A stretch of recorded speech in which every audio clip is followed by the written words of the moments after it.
Dungeon Reaper. A light novel by Bloodmoss. Chapter 9. Uneasy Harvest. The tunnel opened into a massive cavern, its sheer size dwarfing everything they'd seen so far.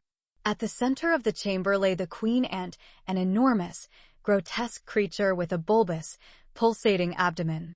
Her exoskeleton shimmered like black glass under the faint glow of bioluminescent moss clinging to the walls. The soft, eerie light illuminated the entire space, casting long shadows that danced with every movement. Cain glanced around, realizing the torch in his hand was no longer necessary. He let out a breath, tossing it aside as he drew his sword scythe and summoned his spirit chain. "Guess I'm finally off torch duty," he muttered, his grip tightening on the glowing weapon. Around the queen stood a ring of colossal guardian ants, their mandibles clicking ominously as they turned their glowing red eyes toward the intruders. "Stay sharp," Penny said, her voice barely above a whisper. "These guardians make the warriors look like house pets." The guardians moved in unison, their massive frames advancing with unnerving precision. "Here we go," Tara said, gripping her blades tightly. "Grim, take a flank. Lena, Bria, hold the line." Cain felt another jolt of inspiration from Penny, his muscles coiled with tension. He had a chance to prove himself, and this time, he wasn't going to waste it.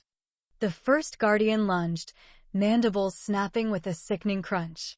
Lena and Bria braced themselves, their shields locking together just in time to absorb the impact. The force sent a shudder through the air, but they held firm, shoving the massive creature back a step. Cain darted to the left, his spirit chain flickering with spectral energy.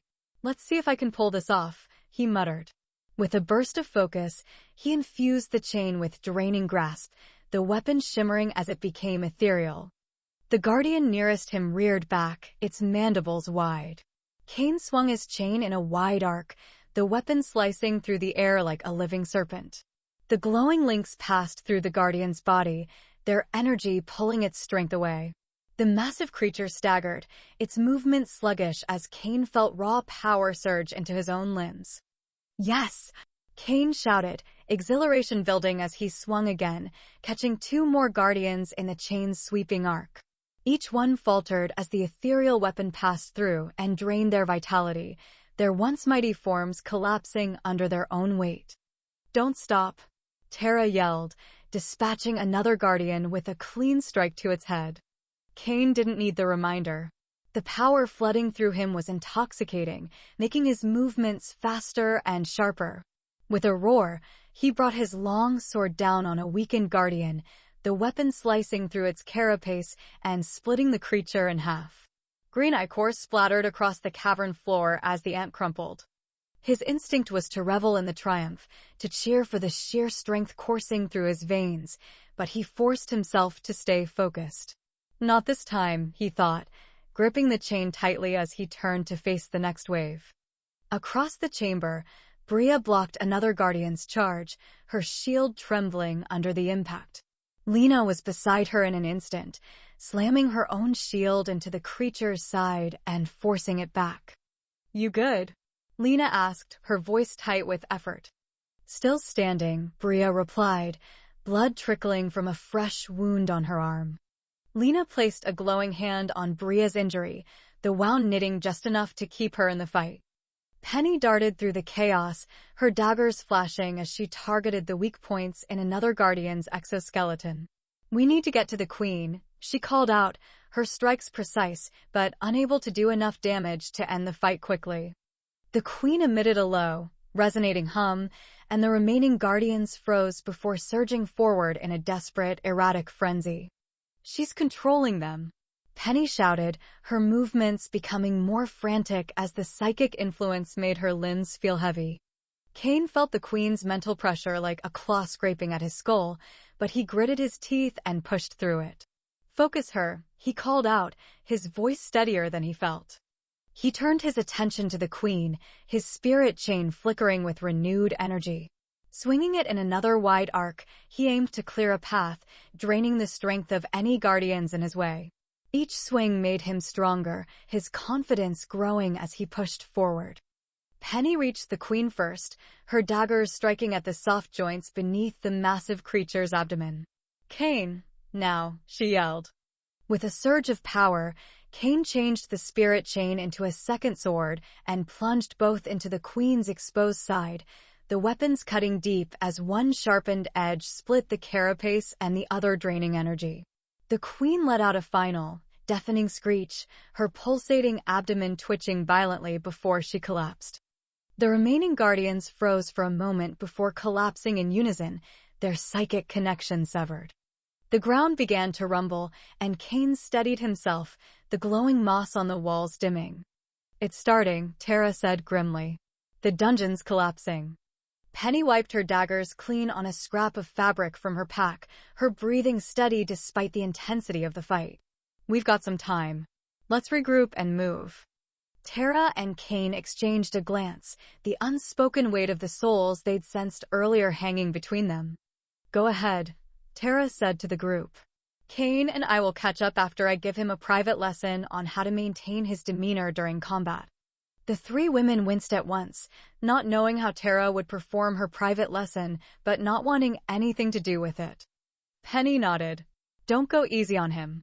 If he can find his clarity, it seems like he may be useful in the future after all. Let's move." As the others headed toward the exit, Tara and Cain turned back toward the cavern, the faint echo of lost souls pulling at the edge of their senses. The echoes of the retreating group faded into the tunnels, leaving Tara and Cain alone in the cavern. The queen's massive corpse loomed nearby, its ichor pooling sluggishly on the uneven floor. The air was eerily still, save for the faint hum of energy that Cain could now clearly feel, a subtle pull that made the hairs on his neck stand on end. Tara turned to him, her expression unreadable. "You feel it, don't you?" Cain nodded hesitantly. "Yeah, it's a pressure, the same as in the egg chamber." "It's the souls," Tara explained. "They're stuck here, trapped between this place, this other reality, and our own worlds in between. It's our job to send them back." Cain's discomfort deepened. "Stuck how?" Tara stepped forward, raising her hand slightly as if feeling for something invisible. "Dungeons like this don't just trap the living. They snag souls too. People who die here can never move on. Some are fresh, they hardly know they're gone. Others, they've been stuck for so long they've forgotten what it's like to be whole. The longer they're here, the harder it is to pull them back." Cain shivered. "And what happens if we don't pull them back?" Tara paused, her gaze lingering on the faint ripples in the air. "I don't know," she admitted, her voice quieter than usual. "But it goes against the true laws of our universe. Whatever this place is, these dungeons, not even death itself can reach them. The primeval entity that has sheltered every dead soul since the beginning of time doesn't have the power to stop this." Cain stared at her, the weight of her words pressing down like a stone in his chest. Tara straightened, her expression hardening. "Isn't that alone enough to show something's wrong?" "That something has to set things right? That's us, Cain. We're here to set things right." She crouched near the queen's corpse and closed her eyes, her hand hovering over the ground. "Watch." Cain did as she instructed, his unease growing as the air seemed to ripple around Tara's outstretched hand. A low moan echoed faintly through the cavern, sending chills racing down his spine. The moan grew louder, more guttural, as a faint, translucent figure began to materialize above the queen's body. Its shape was humanoid but distorted, its edges flickering and uneven. The soul's hands clawed desperately at the air, its silent cries of resistance almost audible now. Cain's breath caught in his throat. "It's fighting." "They always fight," Tara said softly, her focus unbroken. "The longer they're trapped, the harder they fight. Some scream, some beg, but they have to go back. It's where they belong." The soul's form became more solid, its features warped in anguish as it tried to pull away from Tara's invisible grip. She reached out, her hand passing through its chest. The soul let out a final, haunting wail as it collapsed into her palm, disappearing in a faint burst of light. Tara exhaled slowly, lowering her hand. She turned to Cain, her expression steady but weary. "That's how it's done. Your turn." Cain stared at the empty space where the soul had been. Where did it go? Back to our in-between, Tara replied. That's where it belongs. That's where we all belong, eventually. Cain hesitated, his hand twitching slightly. It didn't want to go. They never do, she said evenly. This is the job, Grim. The souls need to go home, whether they want to or not. Cain swallowed hard, the weight of Tara's words pressing down on him like a lead blanket. He nodded, his hand trembling slightly as he stepped forward. The ripple in the air seemed to thrum with an energy that tugged at the edge of his mind, faint but insistent. He reached out tentatively, focusing on the pull. At first, nothing happened. Then the ripple stirred, warping the space around it as a figure began to take shape. The soul emerged with a jarring intensity, its translucent form coalescing in fits and starts, like smoke forced into a fragile mold. Its moans were guttural and raw, but there was no mouth, no voice, just sound pouring from its very essence. As its shape solidified, the soul thrashed violently, its claw-like hands swiping at the air, trying to tear itself free of Cain's pull. Cain gritted his teeth, his hand trembling as he tried to hold onto it. But the soul fought harder. Its presence slammed into him, not with words, but with raw emotion, a surge of fury and defiance that clawed at his own spirit. His chest tightened as the rage consumed him, its feelings spilling into his own like ink spreading through water. It hated him. It hated the pull, the force that was dragging it back to the place it had escaped. Cain could feel its anger, its burning resentment, as though it were alive and screaming inside his chest. He faltered, taking a shaky step back, but Tara's sharp voice cut through the haze. Don't stop. Focus. Pull it back. The soul shifted, its rage giving way to something sharper, more personal. Cain felt a flash of pain, of fire and knives tearing through him, not his pain, but the soul's. It hurled images and sensations at him, an onslaught of terror and suffering meant to overwhelm his will. It wasn't just resisting. It was threatening him. The flashes became more vivid. A suffocating darkness. The sensation of drowning. Bones breaking. A relentless, suffocating fear that clawed at the edges of his sanity. Cain clenched his jaw, forcing himself to push through. The soul's anger twisted into desperation. The hatred dissolved into a pitiful, aching plea. It stopped fighting, its movement slowing as it hovered just out of reach. The begging came next. It was a keening, mournful wail that wasn't sound but feeling. Please, don't send me back. Let me be free. Please. I've suffered enough.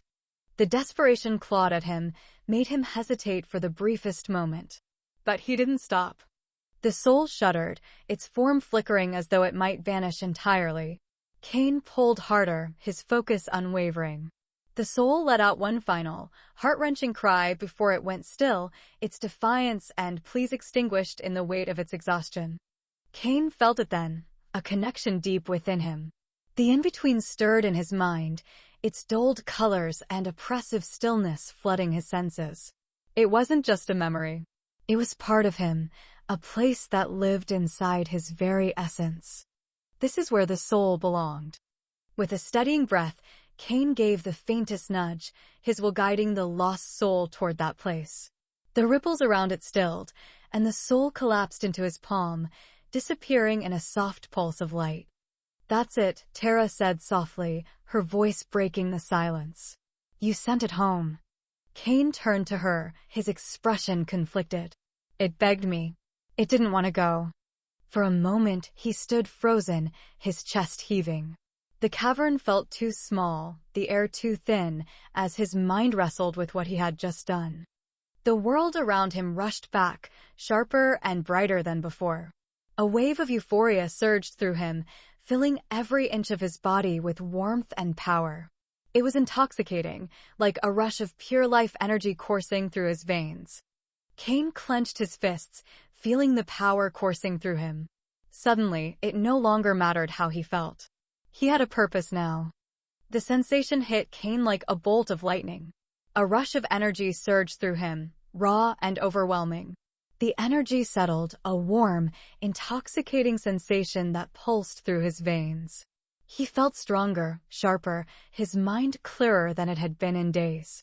This energy needed to go somewhere, and he could do with it whatever he wanted.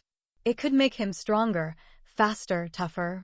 Instinctively, he channeled the power toward his magic core, feeling his connection to his abilities deepen. Cain staggered slightly, his breathing ragged. That was intense.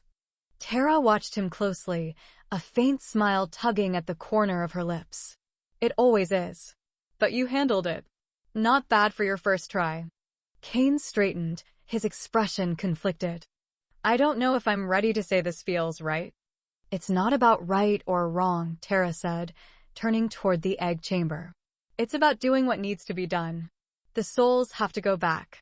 That's the way it's supposed to be. The faint glow of the egg chamber greeted them as they retraced their steps, its pulsing light now almost comforting compared to the chaos of the Queen's lair.